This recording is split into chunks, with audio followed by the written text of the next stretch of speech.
Good morning ছাত্রছাত্রীরা। এর আগের ক্লাসটাতে তোমাদের রিলেশন বা সম্বন্ধ নিয়ে আলোচনা করেছিলাম। তো রিলেশন বা সম্বন্ধের পরের চ্যাপ্টার হচ্ছে তোমাদের আছে চিত্রণ বা অপেক্ষক, যেটাকে ইংলিশে বলা হয় ম্যাপিং বা ফাংশন। চিত্রণের ইংলিশ হচ্ছে ম্যাপিং আর অপেক্ষকের ইংরেজি হচ্ছে ফাংশন। এই চারটের মধ্যে যে কোনো একটা টার্ম ইউজ করা যেতে পারে, চিত্রণ অথবা অপেক্ষক অথবা ম্যাপিং অথবা ফাংশন। ঠিক আছে, কিছু কিছু ক্ষেত্রে হয়তো আমি ইংলিশ টার্মটা ইউজ করে থাকবো সমগ্র চ্যাপ্টারটা আলোচনা করার সময়, সেজন্য আগে থেকে আমি বলে রাখছি যে এই টার্মগুলো ইউজ করা যেতে পারে। তো যাই হোক, এখন আসা যাক চিত্রণ কী জিনিস। চিত্রণ বা অপেক্ষক হচ্ছে রিলেশন বা সম্বন্ধের থেকে একটু আলাদা।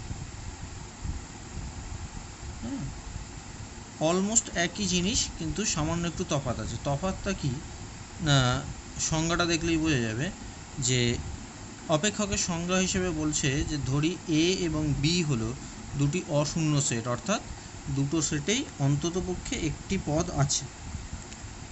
এখন একটি নির্দিষ্ট নিয়ম যা এ সেটের প্রতিটি পদ এক্সকে বি সেটের একটি নির্দিষ্ট পদ ওয়াই এর সঙ্গে সংযুক্ত করে। আবার বলছি, ধরি এ এবং বি দুটি অশূন্য সেট, অর্থাৎ প্রতিটি সেটেই অন্তত একটি করে পদ আছে। একটি নির্দিষ্ট নিয়ম যা এ সেটের প্রতিটি পদকে বি সেটের একটি নির্দিষ্ট পদের সঙ্গে সংযুক্ত করে।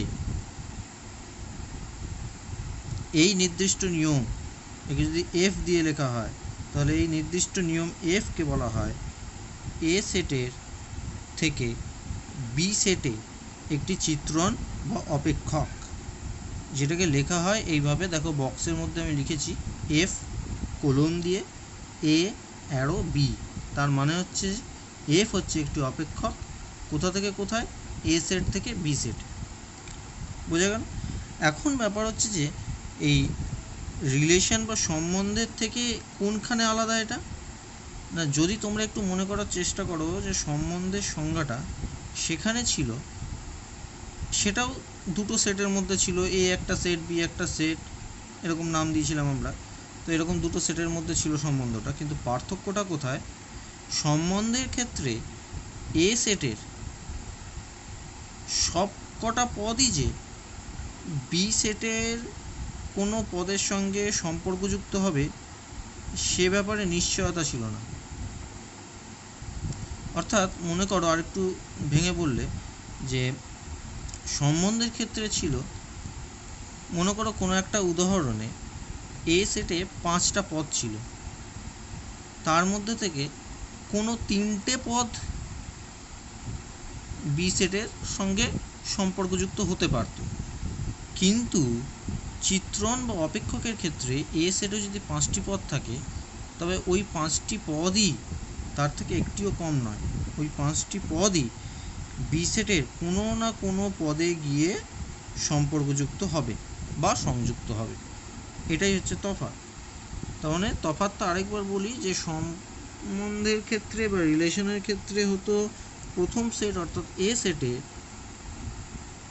সমস্ত পদ বি সেটের কোনো নির্দিষ্ট পদের সঙ্গে সম্পর্কযুক্ত নাও হতে পারে, কিন্তু চিত্রণ বা অপেক্ষক হতে গেলে এ সেটের প্রতিটি পদকেই বি সেটের নির্দিষ্ট পদের সঙ্গে সংযুক্ত হতে হবে বা সম্পর্কযুক্ত হতে হবে। ঠিক আছে, তাহলে এখন দেখা যাচ্ছে যে অপেক্ষককে আমরা কিভাবে লিখি না, এফ কোলন এ টু বি। তার মানে হচ্ছে যে এফ একটি অপেক্ষক এ সেট থেকে বি সেটে। এখন এ সেটের কোনো একটি পদ এক্সের জন্য এফ চিত্রণ বা অপেক্ষক অনুযায়ী বি সেটের করসপন্ডিং পদ যদি ওয়াই হয়, অর্থাৎ যে পদের সঙ্গে সম্পর্কযুক্ত সেটি যদি ওয়াই হয়, তাহলে আমরা লিখব Y is equal to F X. y is equal to f first bracket x। এটা আরেকবার বলি, যে a সেটের কোনো একটি পদ x ধরো নিলে, তাহলে এক্স পদটির জন্য এফ অপেক্ষক অনুযায়ী বা এফ চিত্রণ অনুযায়ী বা এফ নিয়ম অনুযায়ী অনুরূপ বি সেটের পদটি যদি ওয়াই হয় তাহলে লেখা হয় Y is equal to F bracket X. এবার একটি অপেক্ষক বা একটি চিত্রণ সংক্রান্ত কয়েকটি তথ্য, কি কি? এফ এক্স, এই যে লিখলাম এফ ব্র্যাকেট এক্স, এই যে এফ এক্স, এফ এক্সটাকে কী বলা হয়?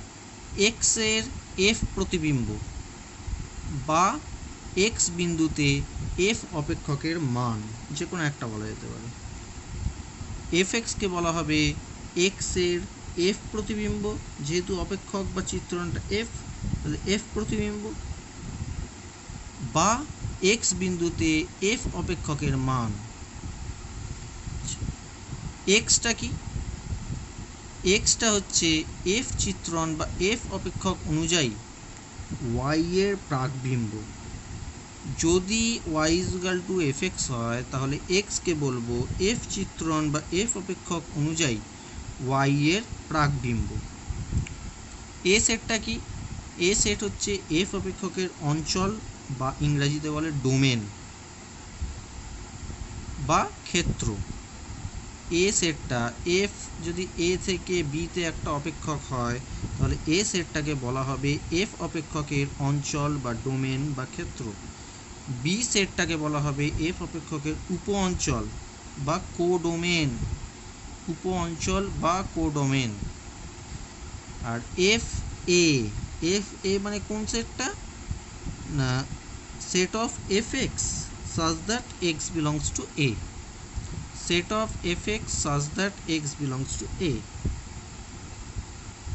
অর্থাৎ এ সেটের প্রতিটা এক্সের জন্য তাদের যে প্রতিবিম্বগুলি এফএক্সগুলি তাদের নিয়ে যে সেট তৈরি হয় সেটাকে বলে এফ অপেক্ষকের পাল্লা বা প্রসার বা রেঞ্জ। তিনটে জিনিস, অঞ্চল, উপ অঞ্চল, পাল্লা বা প্রসার। এ সেটটাকে বলে অঞ্চল বা ডোমেন, বি সেটটাকে বলে উপ অঞ্চল বা কোডোমেন, আর এফ এ সেট মানে এফএক্সগুলোকে নিয়ে যে সেট তৈরি হয় অর্থাৎ বি সেটের মধ্যে এক্সের প্রতিবিম্ব যেগুলি থাকে তাদের নিয়ে যে সেট তৈরি হয় তাদেরকে বলা হয় পাল্লা বা প্রসার। একটা উদাহরণ দিয়ে আমরা এই জিনিসগুলো ভালো করে বোঝার চেষ্টা করব। এবার দেখো এই উদাহরণটা, এখানে বলেছি এক্স সেট সমান কি কি আছে এক্স সেটের মধ্যে? -1, -2, 2, 3, চারটে। ওয়াই সেটে কি কি আছে? 1, 2, 5, 10, 17। এফ একটা অপেক্ষক বা চিত্রণ ক্যাপিটাল এক্স সেট থেকে ক্যাপিটাল ওয়াই সেটে। সংজ্ঞাটা কি? যেখানে Y is equal to F X is equal to X square plus 1, এই আকারে সংজ্ঞাত করা আছে। অর্থাৎ এই ফর্মুলা অনুযায়ী এই সেটের এক একটা পদ ওয়াই সেটে কোথায় যাবে সেটা বোঝা যাবে। যেখানে X belongs to capital X, Y belongs to capital Y, এগুলো বুঝতেই পারছো। তাহলে মেন জিনিস হচ্ছে এক্স সেটে কী কী আছে, ওয়াই সেটে কী কী আছে, আর ফর্মুলাটা হচ্ছে Y is equal to F X is equal to X square plus 1 হলো। এবার দেখো আমি একটু ছবির আকারে আঁকলাম। এটা হচ্ছে আমার এক্স সেট, -1, -2, 2, 3 হলো। এটা হচ্ছে আমার ওয়াই সেট, কী কী আছে? 1, 2, 5, 10, 17। আমি এটাকে মানে আগে থেকে কি হবে আমি তো বুঝতে পারছি, সেই জন্যই এইভাবে লেখা, যে 1 আর 17টাকে একটু আলাদাভাবে লিখেছি। এক জায়গাতেও লেখা যায়, সেক্ষেত্রে দেখতে খারাপ হবে ছবিটা। আচ্ছা, এবার হচ্ছে Y is equal to X square সূত্র অনুযায়ী -1 পয়েন্টটা বা -1 পদটা কোথায় যাবে? হিসাব করলে দাঁড়াবে এফ অফ -1 মানে হচ্ছে 2। এখানে আমি যদি লিখি এফ অফ -1 মানে 2 হবে, সেই জন্যই -1 থেকে 2তে অ্যারো দিয়েছি। এফ অফ -2 ওই ফর্মুলায় ফেলো, হিসাব করো, 5 হবে। তাহলে -2টা গেছে 5-এ। এক্স ইজ ইকুয়াল টু 2, এটা কোথায় যাবে? এফ 2টা কোথায় যাবে? ওটাও 5 হবে, তাহলে 5-এ। 3টা কোথায় যাবে? 10-এ। হয়ে গেল, আর কেউ বাকি নেই। তাহলে -1টা গেল 2-তে, -2টা গেল 5-এ, 2টা গেল 5-এ, 3টা গেল 10-এ। 1 আর 17-এ কিন্তু কেউ আসেনি এক্স থেকে। তাহলে এই যে সেটটা, এই সেটটাকে বলা হয় ক্ষেত্র বা অঞ্চল বা ডোমেন। ওয়াই সেটটাকে নাম দেওয়া বা বলে ওটাকে উপ অঞ্চল বা কোডোমেন। আর এই যে এক্স সেটের পদগুলোর যে প্রতিবিম্ব তৈরি হলো কি কি, 2, 5, 10, এই তিনটেকে নিয়ে তৈরি হয় পাল্লা। তাহলে পাল্লা সেটটা সবসময় উপ অঞ্চলের সাবসেট বা উপসেট, নিশ্চয়ই বুঝতে পারছো। কারণ হচ্ছে যে বড় সেটটা হচ্ছে উপ অঞ্চল, তার মধ্যে এই দুটোকে বাদ দিয়ে বাকি যে তিনটে নাম্বার পড়ে থাকছে তাদের নিয়ে তৈরি হচ্ছে পাল্লা। তাহলে পাল্লাটা হচ্ছে উপ অঞ্চলের সাবসেট বা উপসেট হলো। এবার আসো কিছু বিশেষ ধরনের অপেক্ষকের উদাহরণ। যেমন প্রথমটা, দুটি অশূন্য বাস্তব সংখ্যার সেটের মধ্যে সংজ্ঞাত অপেক্ষককে বাস্তব অপেক্ষক বলা হয়। বাস্তব খুব সোজা জিনিস। বাস্তব অপেক্ষক কাকে বলবে না, যখন ওই যে এফ এ থেকে বি একটা অপেক্ষক, তাহলে এ সেট আর বি সেট দুটোই যদি অশূন্য বাস্তব সংখ্যার সেট হয় তখন এফ অপেক্ষকটাকে বলবো বাস্তব অপেক্ষক। নেক্সট এটা হলো, নেক্সট হচ্ছে এটা, এফ এ থেকে বি একটা অপেক্ষক। দুটো জিনিস হয়, একটা হচ্ছে যুগ্ম অপেক্ষক, একটা অযুগ্ম অপেক্ষক। যুগ্ম অপেক্ষক কখন বলবো, যখন এ সেটের সমস্ত পদ এক্স এর জন্য এফ মাইনাস এক্স সমান এফ এক্স হবে, তখন বলবো যুগ্ম অপেক্ষক। উদাহরণ দিলে বুঝতে পারবে। F X is equal to X square, F of -2 is equal two 4, F of 2 is equal two 4। তাহলে এফ অফ -2 সমান f2 হচ্ছে। এরকমভাবে সমস্ত পদের ক্ষেত্রে হবে, তবেই ওটাকে যুগ্ম অপেক্ষক বলা হবে। আর অযুগ্ম অপেক্ষক কি, যখন এফ মাইনাস এক্স সমান মাইনাস এফ এক্স হবে for all x belongs to capital A. অর্থাৎ এ সেটের সমস্ত পদের জন্য যদি এই নিয়মটা ধার্য হয়, যদি এই নিয়মটা দাঁড়ায় যে F minus X is equal to, F of minus এক্সটা বার করব, যদি সেটা is equal to minus F X হয় তাহলে বলবো অযুগ্ম অপেক্ষক। অর্থাৎ যদি কোনো একটা অপেক্ষক দিয়ে বলে পরীক্ষা করো যে এটি যুগ্ম না অযুগ্ম, তাহলে তোমাকে কি করতে হবে, এফ মাইনাস এক্সটা কত বেরোচ্ছে বার করতে হবে। প্রথমে লিখতে হবে যে অঞ্চল সেট থেকে, অর্থাৎ প্রথম সেট থেকে যে কোনো একটি পদ এক্স ধরে নিলাম, তাহলে F minus X is equal two কত বেরোচ্ছে, F minus x equal to F x আসছে নাকি মাইনাস এফ এক্স আসছে সেটা দেখতে হবে। সেই মতো তুমি বলতে পারবে যে ওটা যুগ্ম অপেক্ষক না অযুগ্ম অপেক্ষক। এখানে একটা উদাহরণ দিয়েছি, F X is equal to X by X square minus 1। তাহলে এখানে তুমি বসাও এফ মাইনাস এক্স কত হবে। এফ মাইনাস এক্স মানে কি, এক্সের জায়গায় মাইনাস এক্স বসবে, তাহলে minus X by minus X square minus 1, তাহলে কত হয় minus X by X square minus 1, তাহলে মাইনাস এফ এক্স। তাহলে এটা হচ্ছে অযুগ্ম অপেক্ষক হলো। এটা গেল যুগ্ম অযুগ্ম অপেক্ষক কাকে বলে। নেক্সট হচ্ছে পর্যায়বৃত্ত অপেক্ষক বা স্টেপ ফাংশন বলা হয়। এম ক্ষুদ্রতম ধ্রুবক সংখ্যা যার জন্য F X plus M is equal to F X হলে এফকে পর্যায়বৃত্ত অপেক্ষক বলা হয়, যার পর্যায় হচ্ছে এম। জিনিসটা কেমন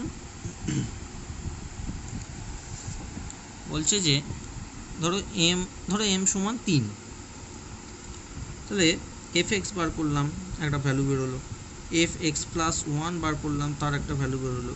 এফ এক্স প্লাস 2 বার করলাম, তার একটা ভ্যালু বেরোলো। এফ এক্স প্লাস 3 বার করলাম, দেখা গেল তার যে ভ্যালুটা বেরোলো সেটা এফ এক্সের ভ্যালুর সাথে সমান। তখন আমরা বলবো যে এই এফ এক্স অপেক্ষকটা হচ্ছে, এফ অপেক্ষকটা হচ্ছে একটা পর্যায়বৃত্ত অপেক্ষক যার পর্যায় হচ্ছে এম। যেমন F X is equal to cos X, এক্সের মান তুমি বাড়াতে থাকো,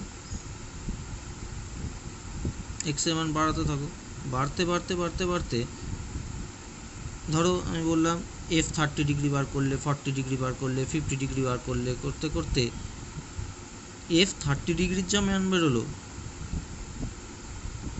এফ 390 ডিগ্রির মান একই বেরোবে। কেন না, এক্সের মান বাড়ছে, বাড়তে বাড়তে বাড়তে বাড়তে যখন এক্স প্লাস 2π হয়ে গেল, তুমি ইয়েটা লক্ষ্য করো, খেয়াল করো, চারটে পাদ আছে, first quadrant, second quadrant, third quadrant, fourth quadrant. এইখানে মনে করো এক্স ডিগ্রি, এটার সাথে যত পারা যায় অ্যাড করতে করতে 360 ডিগ্রি যেই অ্যাড করবে মানে পুরোটা একবার ঘুরে গেল, দিয়ে এখানেই এসে পৌঁছালো, তাহলে একই জায়গায় পৌঁছালো, তাহলে একই মান। তাহলে cos x সমান cos x প্লাস 2π, এক্সের যে কোনো মানের জন্য এটা সত্যি। তাহলে এটা হচ্ছে একটা পর্যায়বৃত্ত, এইটা হচ্ছে একটা পর্যায়বৃত্ত অপেক্ষক যার পর্যায় হচ্ছে এইটা 2π। ঠিক আছে, নেক্সট হচ্ছে fx equal to mod x, এটাকে বলে মডিউলাস অপেক্ষক। মডিউলাস অপেক্ষকের বৈশিষ্ট্য কি? mod x এর মান বৈশিষ্ট্য তোমাদের জানা আছে, x ধনাত্মক হলে mod x মানে x শূন্য হলে শূন্য, ঋণাত্মক হলে -x। তাহলে fx ইকুয়াল টু x যখন x greater than 0, fx equal to 0 যখন x equal to 0, fx equal to -x যখন x লেস দ্যান 0। নেক্সট হচ্ছে সিগনাম অপেক্ষক। সিগনাম অপেক্ষক কি? fx ইকুয়াল টু এইটা, fx equal to mod x by x যখন x not equal to 0, 0 যখন x equal to 0। এটাকে যদি আরেকটু ভাঙো তাহলে কি হবে, এই মডিউলাস অপেক্ষকের ব্যাপারটা এখানে ইউজ হয়েছে, ভাঙলে হয়ে যাবে fx ইকুয়াল টু 1 যখন x ধনাত্মক, 0 যখন x 0, -1 যখন x ঋণাত্মক। এটা একটু ভেবে নাও তাহলে বুঝতে পারবে।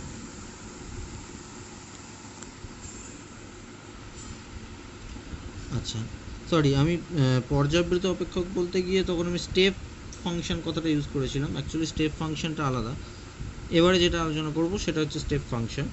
fx ইকুয়াল টু, এটা বলতে পারো থার্ড ব্র্যাকেটের মধ্যে দেওয়া আছে x, এটাই নোটেশন এটার, বৃহত্তম অখণ্ড অপেক্ষক বা স্টেপ ফাংশন। বৃহত্তম অখণ্ড অপেক্ষক মানে হচ্ছে যে এই যে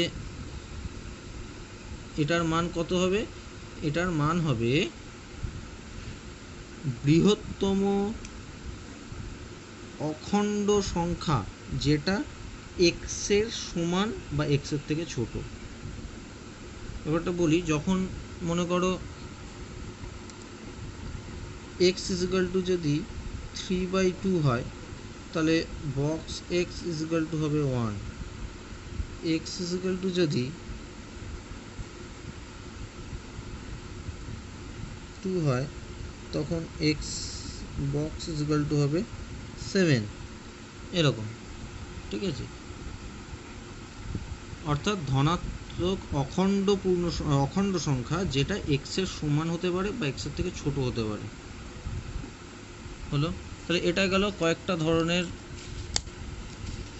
অপেক্ষক। এবার আমরা নেক্সট পেজে যাই। নেক্সট পেজে হচ্ছে অপেক্ষকের প্রকারভেদ। এবার আসো অপেক্ষকের প্রকারভেদ, কি ধরনের অপেক্ষক, ওগুলো তো গেল বিভিন্ন স্পেশাল টাইপ অফ ফাংশন, তার উদাহরণ। এবার হচ্ছে অপেক্ষকের প্রকারভেদ। 1 নম্বর যেটা বলছে সেটা হচ্ছে এক চিত্রণ বা ইনজেকটিভ ম্যাপিং বা 1-1 ম্যাপিং, যে কোনো একটা ইউজ করতে পারো। এক অপেক্ষক বা এক চিত্রণ অথবা ইনজেকটিভ ম্যাপিং বা 1-1 ম্যাপিং, এটার নাম থেকেই মোটামুটি সংজ্ঞাটা পরিষ্কার হয়ে যায়। 1-1 বা এক বলছে এফ এ থেকে বি একটা অপেক্ষক, এ সেটের স্বতন্ত্র পদসমূহের বি সেটে স্বতন্ত্র প্রতিবিম্ব থাকবে। মানে এক নামেই আছে, নামটা বলেছে এক চিত্রণ বা 1-1 ম্যাপিং, মানে এক চিত্রণ মানে একটার সাথে একটার চিত্রণ হবে, আরেকটার সাথে আরেকটার চিত্রণ হবে, 2-3টের সাথে একজনের চিত্রণ হবে না। যেমন মনে করো ডেভিস কাপে ভারত টেনিস খেলতে যাচ্ছে, ধরো টোটাল টিমে 6 জন আছে, তা যে কোনো দুজনকে নিয়ে একটা ডবল সেট তৈরি হবে, আবার আরও দুজনকে নিয়ে ডবল সেট তৈরি হবে, হ্যাঁ, মানে একজনের সাথে একজন খেলবে, আবার অন্য আরেকজনের সাথে অন্য আরেকজন খেলবে, এরকম না যে একজন একই সাথে 3-4 জনের সাথে এক একটা ডবল সেট তৈরি করে ডবল ম্যাচ খেলে নিল, সেটা না, সেরকমই ব্যাপার।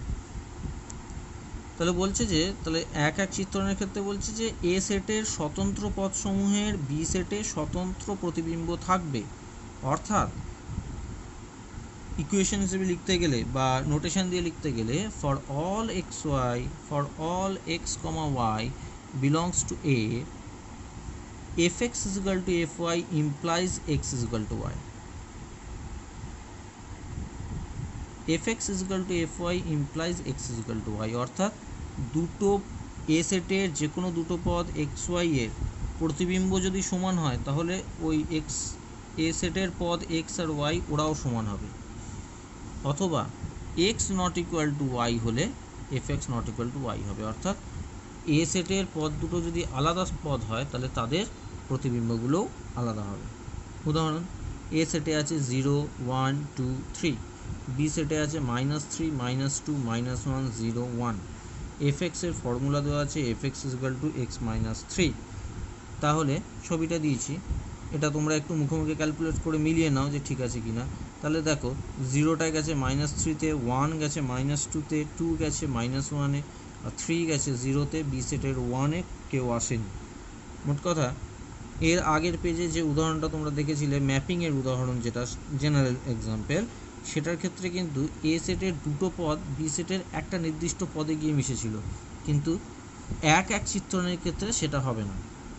এ সেটের ডিফারেন্ট পদ বি সেটের ডিফারেন্ট পদে গিয়ে মিশবে, এটাই হচ্ছে এক চিত্রণ। এখন যদি কোনো একটা অঙ্ক দিয়ে বলে যে পরীক্ষা করে বলো প্রদত্ত অপেক্ষকটি এক কিনা বা প্রদত্ত চিত্রণটি এক কিনা, তার জন্য কিভাবে করবে? প্রথমেই চিত্রণের ক্ষেত্র থেকে যে কোনো দুটি পদ এক্স ও ওয়াই ধরে নিতে হবে। ক্ষেত্র মানে প্রথম সেটটা, ক্ষেত্র থেকে যে কোনো দুটি পদ এক্স আর ওয়াই ধরে নেবে। তারপরে fx is equal to fy ধরে নেবে। fx is equal to fy ধরলে যে ফর্মুলা দেওয়া থাকবে অঙ্কে সেই অনুযায়ী একটা সমীকরণ তৈরি হবে, সমীকরণটা সমাধান করবে। সমাধান করলে কেবলমাত্র যদি x is equal to y সমাধানই পাও তাহলে চিত্রণটি এক চিত্রণ হবে, কিন্তু x is equal to y ছাড়া অন্য কোনো সমাধান পেলে কিন্তু এক চিত্রণ হবে না। উদাহরণ, ধরো আর হচ্ছে বাস্তব সেটের সেট, এফ আর থেকে আর একটা চিত্রণ সংজ্ঞাত হয়েছে fx is equal to 2x³ - 1 দিয়ে, ঠিক আছে। এফ চিত্রণের ক্ষেত্র আর, ধরি x, y বিলংস টু আর, তাহলে fx is equal to fyটা ধরে নেব, ধরে সেখান থেকে সমীকরণ বানালাম, সমীকরণ বানিয়ে এই আকারে এলো। যেহেতু এক্স ওয়াইগুলো হচ্ছে সব বাস্তব রাশি, সেই জন্যই এই অংশটার সমাধান করব না, কারণ এই অংশটা সমাধান করে বাস্তব মান পাওয়া যাবে না, সেজন্য এই অংশটাই নিতে হবে। তাহলে x is equal to y, তাহলে পদ্ধতিতে এক চিত্র বোঝা গেল। নেক্সট 2 নম্বর হচ্ছে বহু এক চিত্রণ বা মেনি ওয়ান ম্যাপিং। তো বহু এক চিত্রণের নাম থেকেই বোঝা যাচ্ছে যে এ সেটের 2 বা ততোধিক পদের বি সেটে একটি প্রতিবিম্ব হবে, 2 বা ততোধিক পদের এ সেটে একটি প্রতিবিম্ব হবে। হ্যাঁ, অর্থাৎ x, y বিলংস টু এ এমন হবে যাতে করে fx is equal to fy যখন x not equal two y, অর্থাৎ এ সেটের দুটো আলাদা পদ x আর y আছে কিন্তু তাদের প্রতিবিম্ব সমান, অর্থাৎ fx is equal to fy, তখন ওটাকে বহু এক চিত্রণ বা মেনি ওয়ান ম্যাপিং বলা হবে। সংজ্ঞা থেকেই বোঝা যায়, এই নাম থেকেই বোঝা যায়। হ্যাঁ, এখানে ছবিটা দেখে নাও, ফার্স্ট পেজে যেরকম একটা এক্সাম্পল দিয়েছিলাম সেটা হচ্ছে বহু এক চিত্রণের, এটাও তাই। নেক্সট হচ্ছে 3 নম্বর অন্তঃচিত্রণ বা ইনটু ম্যাপিং। এফ এ থেকে বি, বি সেটে অন্তত একটি পদ থাকে যার এ সেটে প্রাকবিম্ব নেই। অন্তঃচিত্রণ কখন হবে? যখন বি সেটে অর্থাৎ উপ অঞ্চলে অন্তত একটি পদ থাকবে যার এ সেটে কোনো প্রাকবিম্ব নেই। অতএব এফ এর পাল্লা এফ এ হচ্ছে বি সেটের যথার্থ সাবসেট বা যথার্থ উপসেট। এফ এর পাল্লা এফ এ পাল্লাটাকে এফ এ দিয়ে লেখা হয়, পাল্লা সেটটাকে, সেটা বি সেটের যথার্থ উপসেট হবে। এই উদাহরণটা লক্ষ্য করো, এই যে এই উদাহরণটা লক্ষ্য করো। এখানে দেখো বি সেটে একটা পদ আছে 1, যার কোনো প্রাকবিম্ব নেই, সেখানে এটা কিন্তু অন্তচিত্রণ বা ইনটু ম্যাপিং। ঠিক আছে, তো এই বহু এক চিত্রণ বা অন্তচিত্রণ এগুলো অতটা ইম্পর্টেন্ট না। এরপরে নেক্সট যেটা আছে সেটাও খুব আসে, সেটা হচ্ছে উপরিচিত্রণ বা সাবজেক্টিভ ম্যাপিং বা অন টু ম্যাপিং। উপরিচিত্রণ বা সাবজেক্টিভ ম্যাপিং বা অন টু ম্যাপিং কাকে বলে? এফ এ থেকে বি, বি সেটের প্রতিটি পদের এ সেটে কমপক্ষে একটি প্রাকবিম্ব থাকবে, তখনই তাকে উপরিচিত্রণ বা সাবজেক্টিভ ম্যাপিং বলা হবে, অর্থাৎ এফ এ সমান বি হবে। তাহলে এখানে অন্তচিত্রণের সাথে তফাৎ কি? অন্তচিত্রণের ক্ষেত্রে বি সেটে অন্তত একটি পদ থাকতো যার প্রাকবিম্ব পাওয়া যাবে না, আর উপরিচিত্রণ কখন হবে? যখন বি সেটের প্রতিটি পদের অন্তত একটি করে প্রাকবিম্ব পাওয়া যাবে। দেখো ছবিটা দেওয়া আছে, এই ধরনের দেখতে হবে, প্রতিটা পদেরই প্রাকবিম্ব আছে, সেই জন্য এটা হচ্ছে উপরিচিত্রণ। ঠিক আছে, আচ্ছা,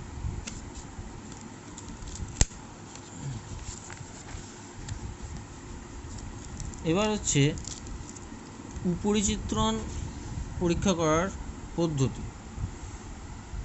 যদি একটা অঙ্ক দিয়ে বলে উপরিচিত্রণ কিনা দেখাও, তাহলে কিভাবে প্রমাণ করবে?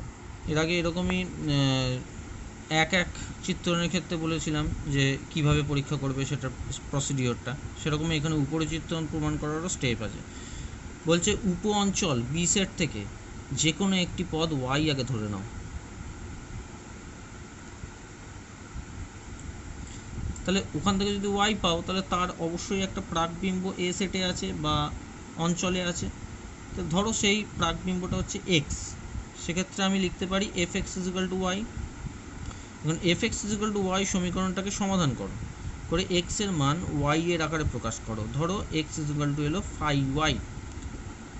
এখন যদি সমস্ত ওয়াই বিলংস টু বি এর জন্য এক্স ইজিক্যাল টু 5y থেকে পাওয়া এক্স এর মান এ সেটে থাকে, তবে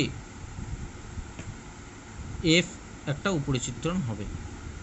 আবার বলি, উপ অঞ্চল বি থেকে যে কোনো একটা পদ ওয়াই নিতে হবে, তাহলে তার একটা প্রাকবিম্ব অবশ্যই পাবো এক্স। এখন তার মানে F X is equal to Y. এবার F X is equal to Y সমীকরণটা সমাধান করে এক্সের মান ওয়াই এর আকারে প্রকাশ করব। ধরো এক্স ইজিক্যাল টু 5y হলো, কোথাও আসতে পারে X is equal to Y square, কোথাও আসতে পারে X is equal two 3y + 2 etcetera. যদি সমস্ত ওয়াই বি সেটের সমস্ত ওয়াই এর জন্য এক্স ইজিক্যাল টু 5y সমীকরণ থেকে প্রাপ্ত এক্সের মান এ সেটে থাকে, তখন এফকে উপরিচিত্রণ বলা হবে। উদাহরণ, এন হচ্ছে স্বাভাবিক সংখ্যার সেট, ডি হচ্ছে বিজোড় স্বাভাবিক সংখ্যার সেট, এফ এন থেকে ডিতে একটা সংজ্ঞাত চিত্রণ, সংজ্ঞাটা হচ্ছে F X is equal two 2x - 1। তাহলে প্রথমে আমরা ওয়াই একটা ধরে নেব, উপ অঞ্চল সেট থেকে একটা ওয়াই পদ ধরে নেব। তাহলে F X is equal to Y, তার মানে এফ এক্স মানে হচ্ছে 2x - 1, তাহলে 2x - 1 ইজিক্যাল টু ওয়াই। ঠিক আছে, এখান থেকে তাহলে এক্স বার করবো, এক্স হচ্ছে ওয়াই + 1/2 হলো। তাহলে যেহেতু ওয়াই ডিতে আছে, ডিটা কি? ডিটা হচ্ছে বিজোড় স্বাভাবিক সংখ্যার সেট, তাহলে এক্স ইজিক্যাল টু হচ্ছে ওয়াই + 1/2। তাহলে ওয়াই যদি বিজোড় হয়, তাহলে ওয়াই + 1টা জোড় সংখ্যা, তাকে 2 দিয়ে ভাগ করলে সেটাও একটা পূর্ণ সংখ্যা হবে, তার মানে সেটা স্বাভাবিক সংখ্যা, মানে এন সেটে থাকবে, তার মানে এক্সটা এন সেটে থাকে, তার মানে এটা একটা উপরিচিত্রণ হচ্ছে। নেক্সট হচ্ছে 5 নম্বর, বাইজেক্টিভ ম্যাপিং। এটা আর বাংলা আর কোনো টার্ম ইউজ হয় না, এটাকে বাইজেক্টিভ, বাংলাতেও বাইজেক্টিভ বলেই লিখি আমরা।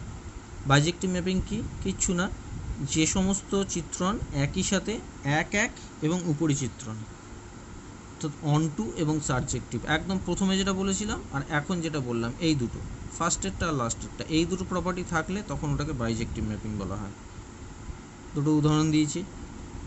অনেক ম্যাক্সিমাম অঙ্ক তোমাদের দেয় যে প্রমাণ করো যে প্রদত্ত অপেক্ষকটি একটি বাইজেক্টিভ বা বাইজেকশন। নেক্সট হচ্ছে ধ্রুবক অপেক্ষক। এগুলো কিছু ছোট ছোট টাইপ অফ অপেক্ষক।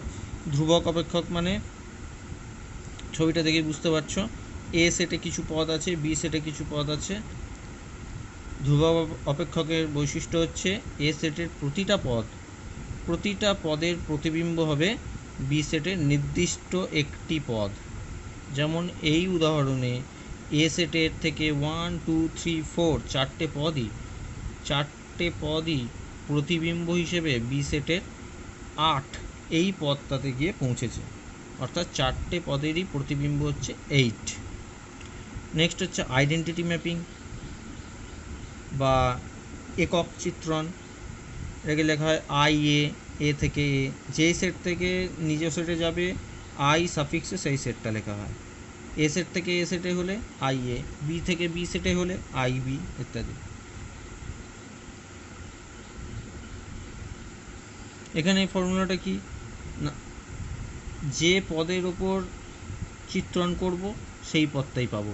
আই এক্স সমান এক্স, আই 5 সমান 5, আই 10 সমান 10 ইত্যাদি। এটির ক্ষেত্রে এগুলো নিজেরা একটু ভেবে নিতে পারো যে ঠিক হচ্ছে কি না। যে একক ম্যাপিং বা এই একক চিত্রণ বা আইডেন্টিটি ম্যাপিং একটি উপরি চিত্রণ হয়, কারণ এর ক্ষেত্র আর পাল্লা দুটোই সমান, ক্ষেত্র সমান পাল্লা সমান এ। আর এটি একটি এক চিত্রণ হয়, অর্থাৎ এটি একটি বাইজেক্টিভ চিত্রণ হয়। নেক্সট হচ্ছে দুটি অপেক্ষকের সমতা।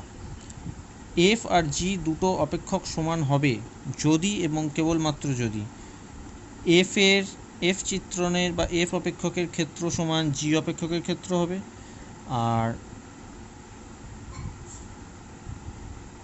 আর এফ অপেক্ষকের অঞ্চলের সমস্ত পদ এক্সের জন্য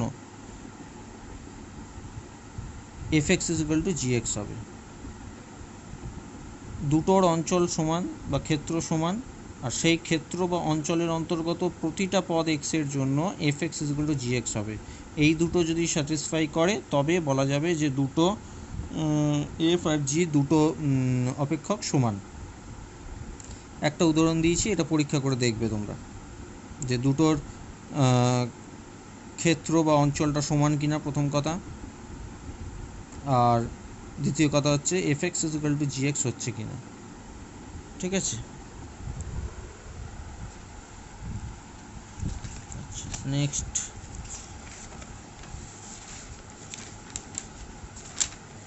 এই পর্যন্তই আছে আজকেরটাতে, আর বিশেষ কিছু নেই। তো অপেক্ষকের চ্যাপ্টারে আরও কিছু জিনিস আছে, কিন্তু সব একসাথে বোঝাটা অসুবিধা, সেই জন্য পরবর্তী আরেকটা পার্টে আমি বাকি অংশটা দেব তোমাদের। আর এই অবধি তোমরা দেখো, এবং তার সাথে কিছু সেট অফ প্রবলেম আমি দিয়ে দেবো, সেগুলো নিজেরা করার চেষ্টা করো। কোথাও অসুবিধা হলে কিন্তু অবশ্যই আমাকে জানাতে পারো। ঠিক আছে।